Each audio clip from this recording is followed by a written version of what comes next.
begin by acknowledging the Ngunnawal and Ngambri people of the Canberra region, on whose traditional land we meet tonight, and whose cultures are among the oldest continuing cultures in human history. We're joined tonight by General Angus Campbell, Chief of the Defence Force. Great to see you here, Angus. Tonight we're privileged, I don't often say that word, to hear from Professor Evelyn Goh.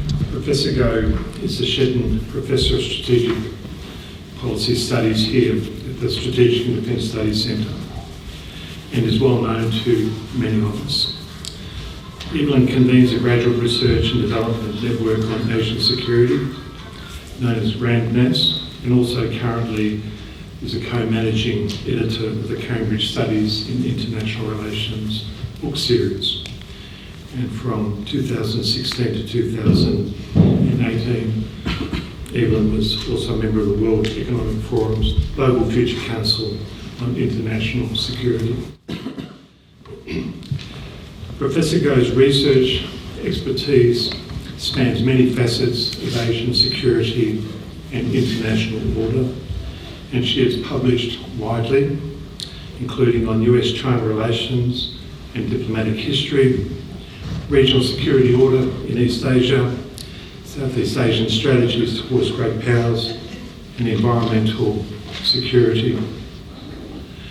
Some of Evelyn's current projects are as the lead chief investigator of SDSC's research and engagement program on strategic policy for the Asia-Pacific in transition, and as chief investigator of the Australian Research Council Discovery Project on the infrastructure of China's influence in Southeast Asia.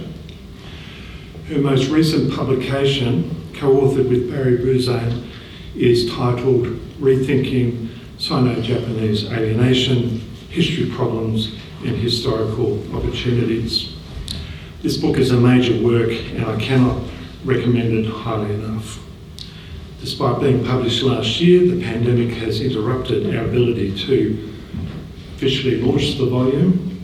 We expect to announce the date for the launch in the near future, COVID permitting, so I encourage you to look out for this announcement and join us for that special event. Tonight's lecture is one that I have looked forward to since Evelyn first advised me of the topic. I won't say any more except to say that I think it is both an important and necessary lecture. So without further comment, I'd like to invite Evelyn to commence her lecture.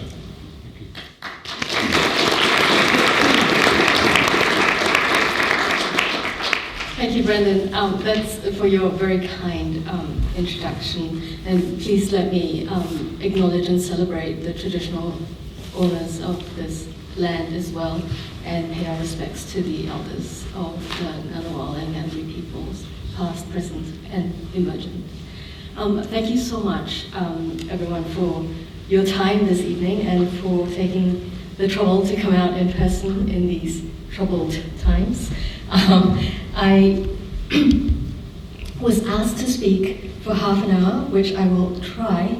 I'm not entirely sure I will succeed at this because I do have to get through 3 strategic imaginaries, not just the one, but I will try. So when Brendan said that he was going to do the first SDSC public lecture on strategic imagination in Australia, it occurred to me that this topic would be an interesting one as a tie-in, follow-up, a way to broaden this conversation a little bit more and to help us to bridge that set of thinking and debates to do with how we would reimagine not just Australian defence and strategic policy, but also to do that and to argue about that and to make our way forward in that together while thinking about how Australia's immediate strategic environment is also changing and also being contested, and how we would speak to and contribute into that wider set of debates and contestations, if you like, that's happening in the region as well. So for those of you who are here, thank you for your support. For the first lecture particularly, this might draw some threads of continuity from that as well. I'd like to begin with this slide, which I know some in the audience will recognize. I taught a new course in semester 1 called Asian Strategy and Security. And one of the things we had to do in this course, I can see some of my students in the audience, it's really nice to see you here. One of the things we had to do at the start of this course was I had to set the boundaries of what this course was going to cover, because it was an Asian strategy and security, but not everyone has the same idea of what Asia is. And there is a limit, of course, in 12 weeks, how much of Asia you can actually cover. So in my course, we covered Northeast Asia, Southeast Asia, and South Asia, as those of you who took the course will recall. But I was obliged to put together this map. And of course, in doing this, it became very obvious that we may put these labels on these sub-regions, and we may put these labels broadly across what we might think of as Asia. But we'd have to sort of negotiate where these boundaries are with our various audiences. I know that I can see colleagues in the audience who, those of us who work on East Asia, it's self-evident what East Asia is, right? Those of us who work on Southeast Asia get really annoyed when Australians, for example, tell us that they're part of Southeast Asia. You're not, guys, you're not, okay?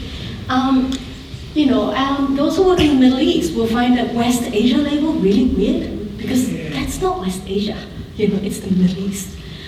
This is just to sort of make the point, really, that at heart, I think this contest to define the region is really an argument, right, about how to map the boundaries of the system around Asia that particularly today, strategists who want to exert power and influence, right, in this incredibly important region want to use, think they should use, right, to plan their operations or to organize their bureaucracies in order to marshal national and regional resources to sort of effectively carry out policy and strategy, right? Now, of course, I could have just talked about one of these imaginaries for half an hour. But as, again, all my students in the audience know, Evelyn never does things the simple way, right? So I'm going to talk about the 3 key strategic imaginaries which I think are being contested in our immediate region today. And these are the 3. And it will become obvious to you why I'm putting them side by side this way. There's a bit of a query about how I would label the second one, and I'll go on to talk about it. That's why the cumbersome label in the middle, juxtaposed against the 2 other labels that many of us are familiar with, the Asia-Pacific, the Indo-Pacific. But I want to begin sort of just by reminding us, right, there's many of us in the room who are strategic studies, or international security, or politics scholars, practitioners of defense and strategy making. So many of us will think about a term like strategic imaginaries and bring to it certain sort of biases of our own. I come to the term imaginary with a bit of a sort of literary and political theory sort of baggage to it. So that's my self-declaration of my baggage. But just for the purposes of this talk, here's how it connects, right, for those of you who are primarily interested in strategy and security. I think of geopolitics, which is increasingly fashionable these days, as frames that help us to link political power, geography, cultural diversity, to set sort of boundaries around priority strategic activities that we want to take place or we want to sort of put in place. So alongside that, then strategic imaginary, I think, is simply a way for us to stipulate, right, a set of connectivity that we'd like to prioritize. Okay? In other words, which parts or whom or what are connected to each other more importantly than they're connected with others. All right? So I'm just using the strategic imaginary frame to think about that. Now, if you buy what I'm saying about that prioritized set of connections or connectivity, then geopolitical competition is something that we can think about as essentially a contest, right? Over which imagined connected community, to borrow from Benedict Anderson, is most important, all right? Not necessarily a fight to the death of, one imaginary, to rule them all. You don't have to eliminate other imaginaries. You just have to show that this is the most important one. This is the one that we prioritize, right, when making strategic decisions, all right? So that's how I'm going to use the strategic imaginary idea here. Because there's many different ways to use that idea, but that's how I'm going to use it. Now, I'll just say that all these three strategic imaginaries that I'm going to put forward for you this evening each require very significant projections of resources and political will to substantiate, right, and to sustain as lived realities. So we're not talking about sort of imaginary things, right? These are unicorns that actually gallop across the landscape and raise dust. They're not merely figments of imagination. They also overlap, right? And each has a variable set of purposes. Okay. So just to give you the argument first, right? I'm going to reach the conclusion, right, that these three key competing strategic imaginaries will continue to mark the regional landscape, right, for the foreseeable future, and that they will provide multiple avenues and arenas for competition, but they will also increase the range of strategic choice for regional actors. That's the conclusion I'm going to reach. Give that to you first. If you don't like that, start making notes for the questions that you're going to ask me. Okay, let's take them in turn, and let me feed the beast a bit, as Dick Cheney used to say to his staff. Okay, strategic imaginary one. Now this ought to be the one that's most familiar to all of us, right? The one that we tend to forget these days for some reasons, except when we're doing strategic plans for the school of, Caravel School of Asia and the Pacific, yeah. Now, again, for those of us who are strategists and security people, this is the ultimate embodiment of what we mean by the Asia-Pacific, right? We're really talking about the expanse of, edges of continent, I wanted to say two, but really it's three, because, we're on the third one. 3 continents spanning the Pacific Ocean. We're really talking about that meta region, which began as that classic imagined community that was transformed into reality, right? Most significantly since about 1898, when the United States first, set out in Hawaii, and then 1899, setting up in the Philippines, projecting in a sustained sort of way as a Pacific power, right? So that projection of superior US military, political, and economic power into what they call the Western Pacific has dramatically mediated what strategists call the loss of force gradient, right? Over this enormous distance of the Pacific Ocean. Right, the enormity of this enterprise, which we take for granted as common sense these days, for me, as a geographer by training, is always encapsulated in the way you have to chop up the regular, I'll give the American rendition, Mercator map projections, right, in order to show the Asia-Pacific, right? And I put this one together, again, that sort of sheer distance projection we can think about it in a different way. That slightly complicated table at the bottom shows you sailing distances across the Pacific route, right?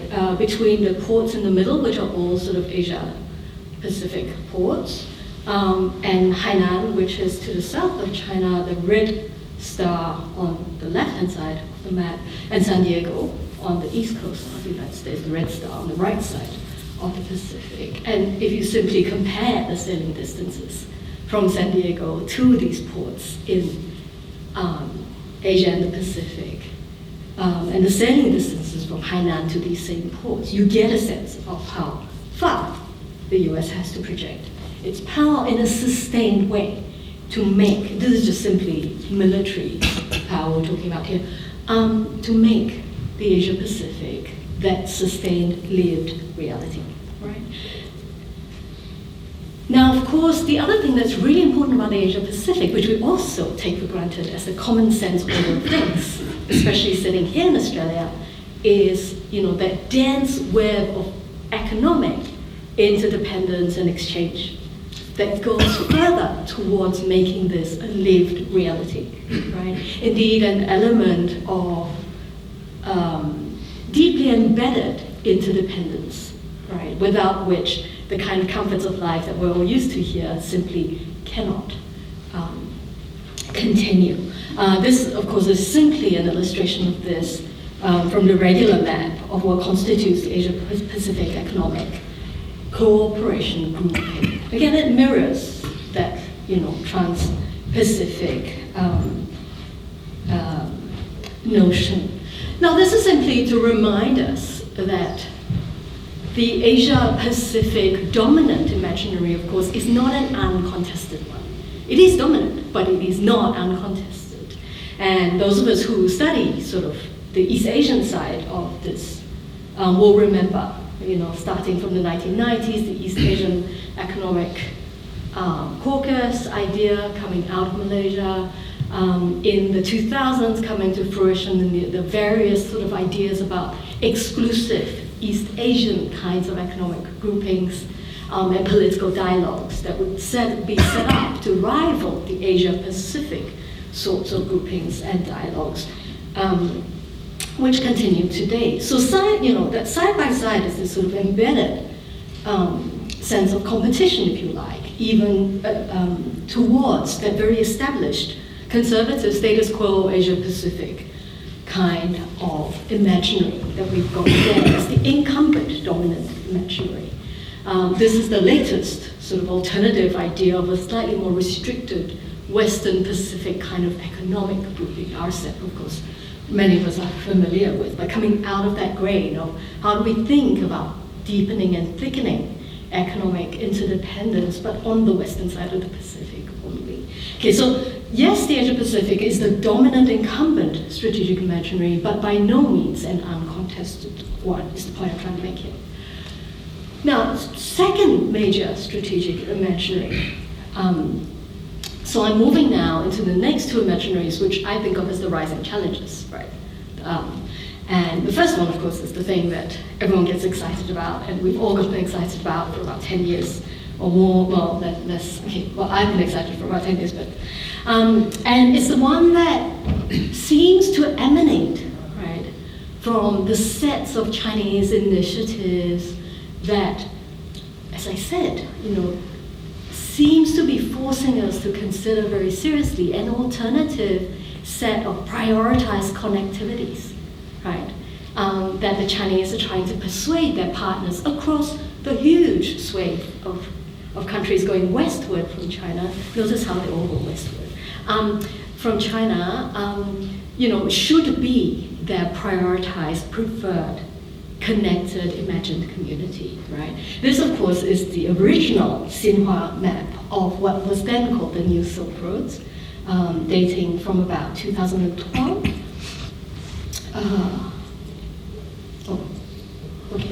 English version. Now, as I said, this thing is under construction, obviously. I'm struggling, so I'd appreciate some help. Can't think of a label for this strategic imaginary. It bothers me when I can't think of compelling labels. It's not helped by the fact that the Chinese initiatives have gone through various iterations of awkward names, settling today on the Belt and Road Initiative.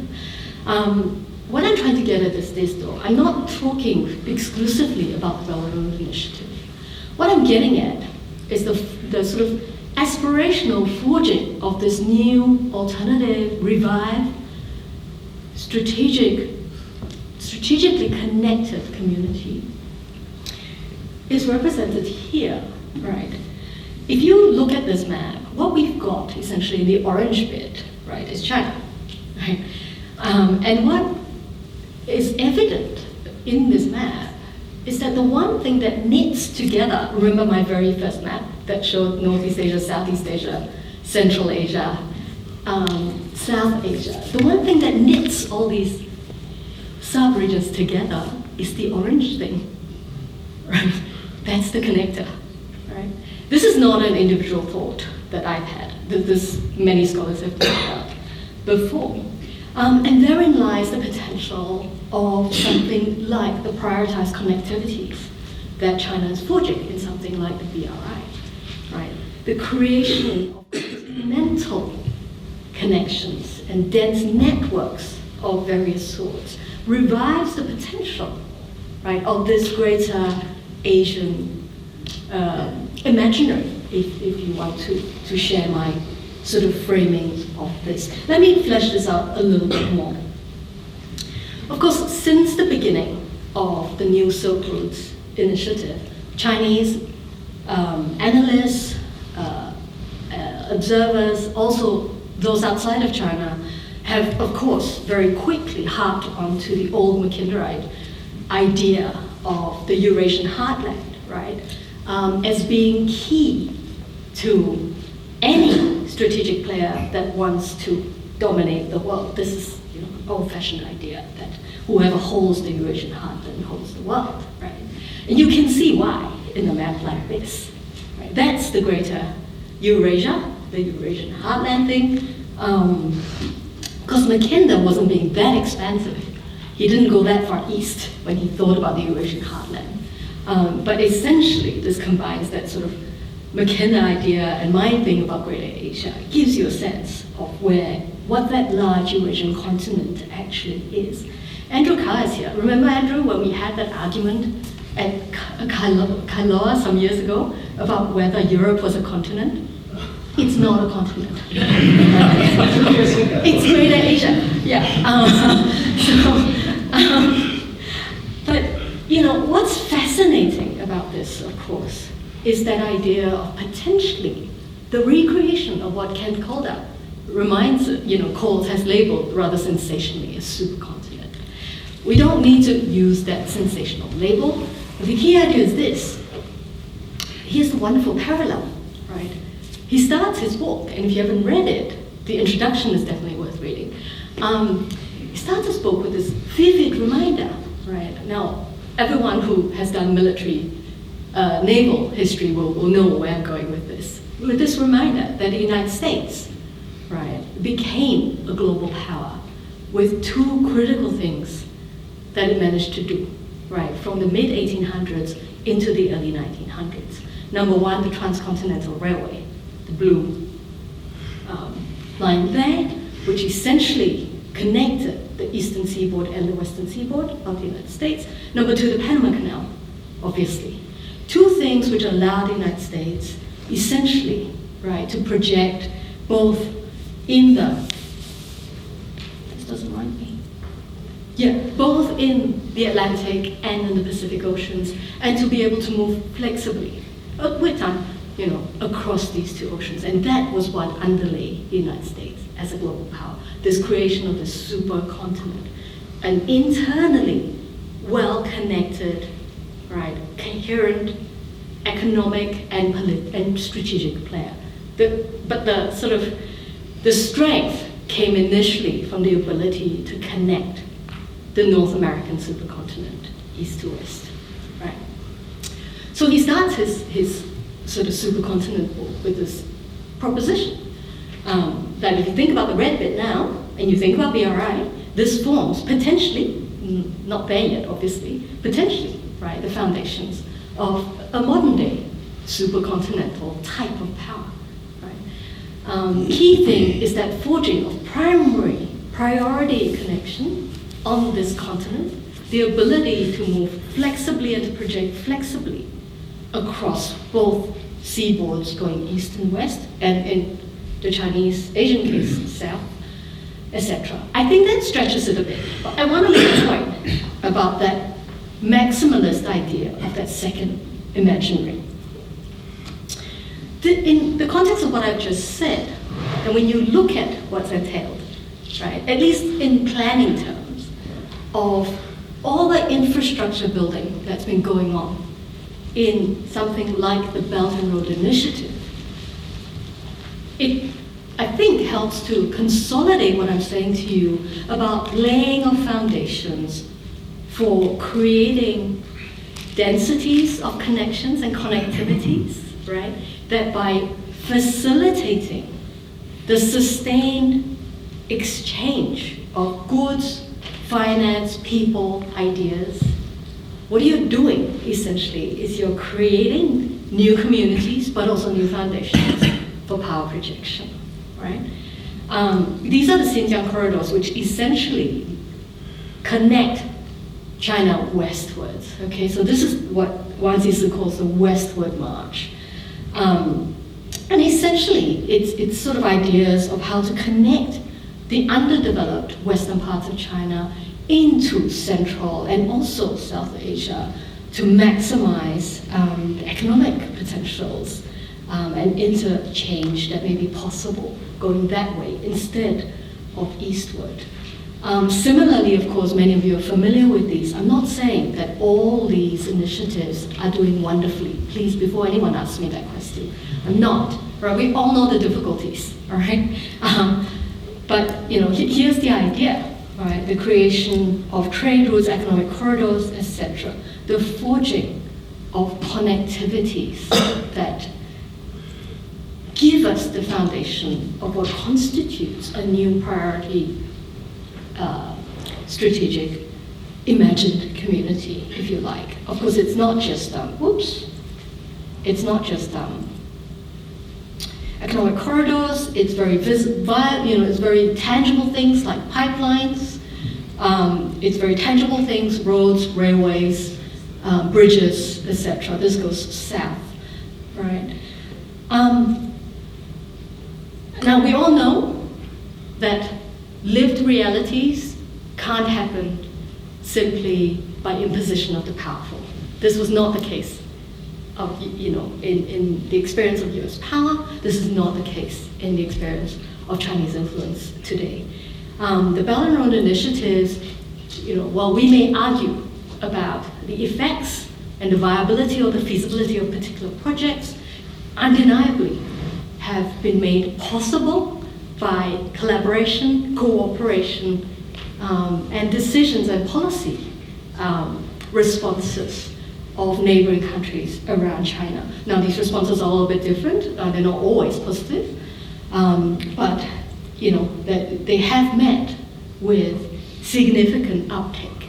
So there's sort of translation, if you like, of the imagination of ambitious infrastructure connectivity on a scale that one might imagine is not so massively different, right, from the ideas that had to be, gelled, argued about, combined with means and ways to actually turn into the Transcontinental Railroad, the Panama Canal, right? These things are underway to some degree.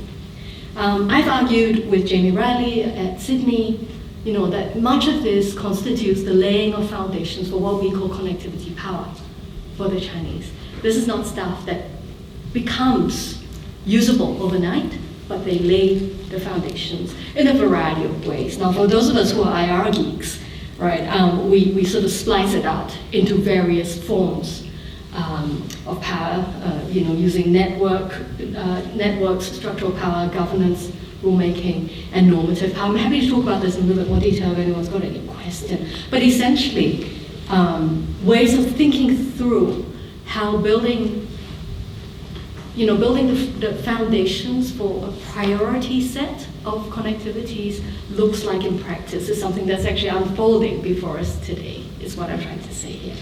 Now let me move quickly to the third strategic imaginary, one which I'm sure we all think we're most familiar with because we're sitting in Australia, right? And this, of course, is the Indo-Pacific. Now, I think it's really, really important for those of us who are, very much enmeshed in the Australian debates about the Indo-Pacific, those of us who track the regional responses and interactions with this debate and the way it's kind of shaped regional policies, to think about this, I think, in the context of the other two imaginaries that I'm talking about. Because the Indo-Pacific, of course, doesn't sit in its own little bubble, and it is often sort of thought about, certainly within the region, alongside the other two imaginaries that I've sketched out there. Now, all of you are familiar with this. I don't have to go give the backstory to the degree that I have to when I talk to other audiences about this. So I'm going to try to be a little bit briefer about this. If you thought that the Asia-Pacific and the Greater Asia, Revived Eurasia type imaginaries were already massive and involved, long distances and ambitious sort of drawing together of vast oceans and continents. The Indo-Pacific, right, tops them all. It's bigger and better. It's I like this rendition of it because again, it harks back to what my good friend Barry Buzan, already pointed out, in 2003, that if we really wanted, and Buzan talked about this in the context of considering what the implications of India's rise might be for how we think about regions, right? And in that context, he talked about possibly the rise of a geoeconomic and geopolitical super complex, he called it. And many of you will know that Barry is known for his work on regional security complexes. And so in his notion of the Indo-Pacific like this, traversing the Indian and Pacific Oceans, made possible by India's rise, promised the potential of a super complex. Now, if you think about it, this, of course, by a long stretch, is the most ambitious imaginary of the three that I've put forward for you. Very much a maritime one, and very interestingly, of course, hinging on Southeast Asia, that bit in the green circle in the middle there. And again, as many of you know, of course, this is not a static imaginary. We're all very familiar on this campus, right, with the Rory Metcalfe version of the Indo-Pacific, which I won't sort of repeat. And we are also very familiar with, the original debates and discourse about the Indo-Pacific, very much tied up with notions of the Court, dating back to the period between 2013 and 2016 particularly.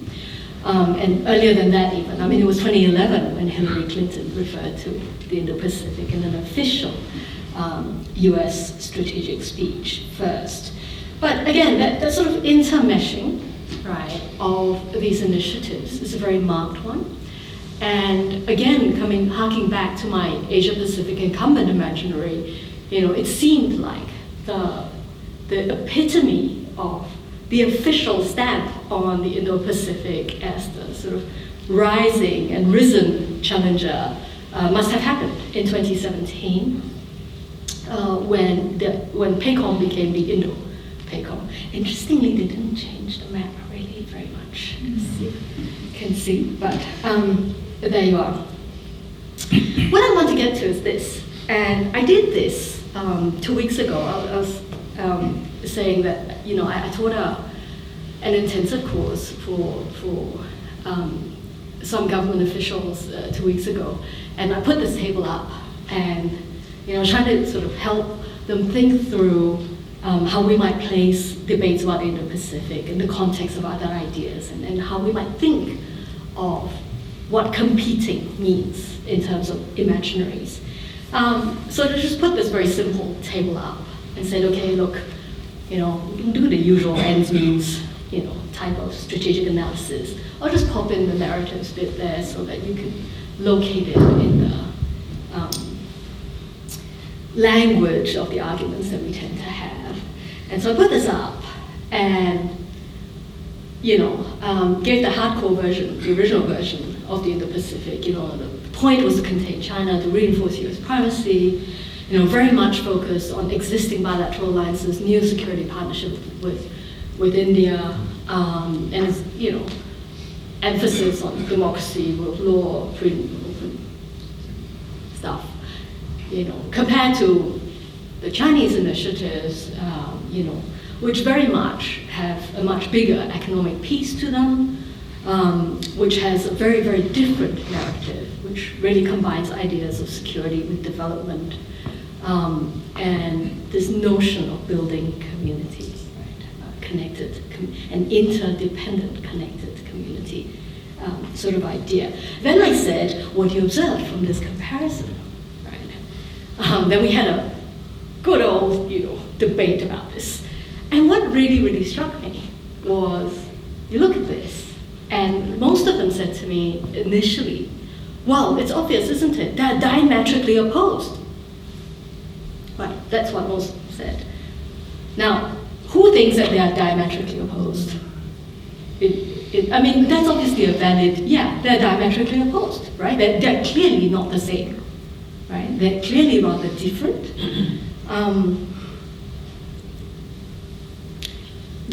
They are diametrically opposed, the usual rendition of this, right? They don't look like they overlap. It's very, very clear that notions of the Indo-Pacific imaginary at its beginning, certainly, right, were conceived of in opposition as a countervailing idea, right? In the old sense of the word of countervailing to China's BRI. And remember what I said at the beginning, right? Geopolitics is about the competing priorities, strategic connections of communities. Right?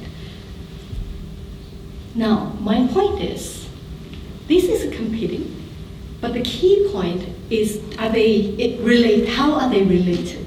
Are they related like this, where we kind of think about the old-fashioned spheres of influence, right? Where you have your sphere, I have my sphere, we agree on where the boundaries are, and then we basically deal with stuff within each of our boundaries and just manage the frontiers, right? So that, you know, we can manage inter-systemic problems. Or is it sort of fuzzier like this, right? Where you think about these imaginaries overlapping in some ways, but creating different sorts of dynamics in others, and then they're imaginaries of different sizes, right? And so they intersect in different ways, right? Or we're talking about this sort of thing, where, okay, you know, we don't need one imaginary to rule them all, but we certainly need one that basically can encompass them all. So in other words, if mine's bigger than yours, then I've got a chance that yours actually subsumes into mine, right, essentially. And I think this is how we've got to start thinking about these things, rather than saying, okay, so I'm going to plot this and that, and basically we're just going to please the frontiers. Going back to what I was saying in that previous slide, another way to think about this is that yes, they're very different, right? But the difference leads to one of two possibilities. They're different in that they're completely opposed to each other.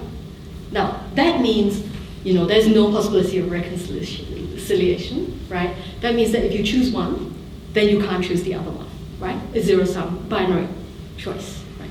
Or you can look at it and say, well, yes, they're very different, but actually couldn't we do both? Because they're not asking the same people to do the same things. And they're not offering the same they're not relying on the same means or trying to, tread the same ways. So we could actually do both, couldn't we? Right? It's the other way, to regard the difference, right? So I'm going with this. Now, don't take my word for it. Let me just talk you through quickly some of the responses to the Indo-Pacific, and I'm going to sort of then draw a conclusion from there.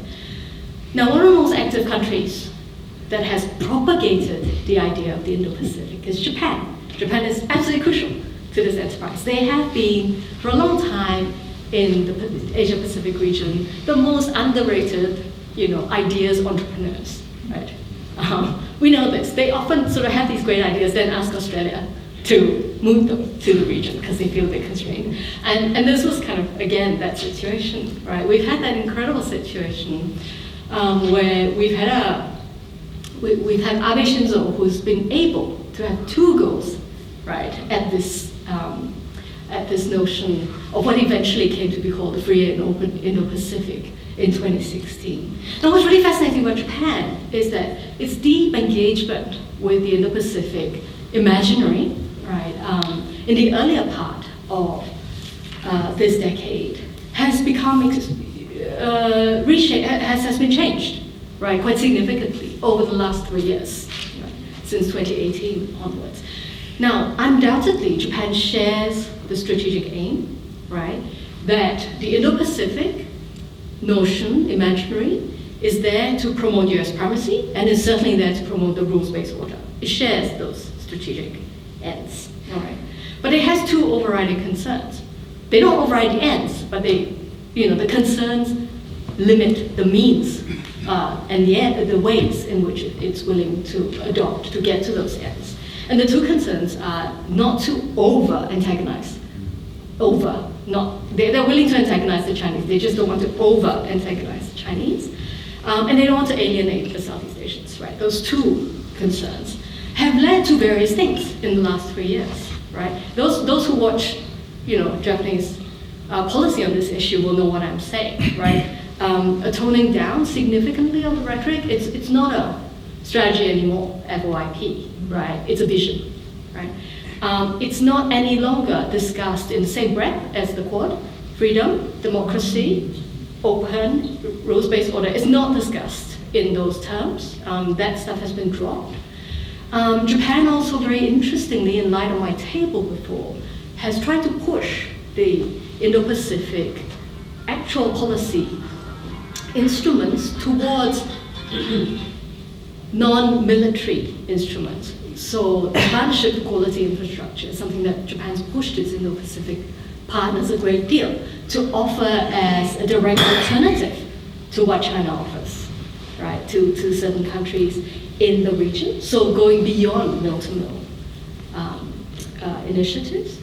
And it's also tried to send the signal very clearly, particularly to Southeast Asian countries, that there's no mutual exclusivity, that they're okay, they can go and get BRI funding, but they can also sign up for PQI infrastructure funding, right? The non-exclusive, non-zero-sum sort of idea.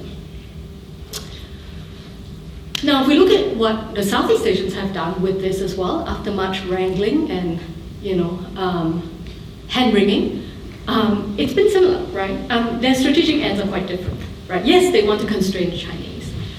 Yes, they definitely want US presence, not necessarily need to have US primacy, but they want to have US presence. So the ends are a bit different. They're also worried about over-antagonizing the Chinese, but they also don't want to alienate the US too much. This is the typical Southeast Asian thing, right? So what have they done? Interestingly, yes, they have adopted the language. Remember the outlook on the Indo-Pacific. And then they've promptly, after that, reiterated the primacy of ASEAN values and have very clearly said, look, I think our values actually cover all this, so we don't really need to talk about it in your ways. We can go back to the ASEAN norms. And by the way, our Asia-Pacific, ASEAN-led imaginaries already encompass the Indian Ocean and the subcontinent, so we don't really need to talk about it in Indo-Pacific terms. And so they stopped, after adopting the outlook, they stopped talking about the Indo-Pacific. So that's been the response in sort of the Southeast Asian way of how to live with this imaginary, right? Rhetorically adopted and then ignored. I'm going to sort of close up here very briefly by saying, look, I'm not recommending one way or the other. It seems to me, for those of us who are interested in the Indo-Pacific, that there's a bit of an Intra IndoPacific imaginary contest going on here. We've obviously got to think about ends and the degree to which we might be able to convince our partners, that we share the same ends, right? And here's just a sort of mental map of what I call the hard Indo-Pacific idea, which has as its strategic ends, again, this thing about containing China and maintaining US supremacy. If you want to do that, and if you want to focus on the democracy, rules-based order, allies and key partners sort of emphasis that was there at the beginning of the enterprise, then there's some key challenges, right? How do you promote deeper and wider support? How do you convince, right, potential partners, but also your key partners like Japan, that there are alternatives there, that there is a way, right, to disengage from dependence on the Chinese, from the costs that come with antagonizing China, how to live with adversity, how would you counter these costs and dependencies, right, that partners will have to give up.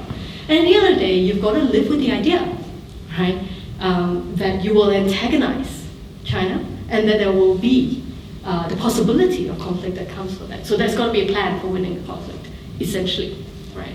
And that's what would make this imaginary, that's what would put this imaginary on the path closer to being a lived reality, right? Right now, it's neither here nor there, in a way. We'll see. I'm not saying it's not going anywhere, but the two rising imaginaries essentially are rising. So I don't know what the outcome will be. Now I'm just going to end with this and say, having put that on the table, I'm just going to say, I could have, of course, given this talk with a different frame. I could have just done it very standard, let's talk about policy today. And, just have the good old usual discussion and debate about this. Now the reason I wanted to put it in the strategic imaginaries frame was because I wanted to highlight two things about power.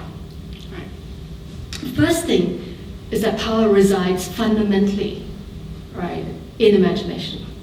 Again, going back to the supercontinent example. It starts first as the notion that we can actually, right, put forward this idea that this other thing ought to be your priority imagined community.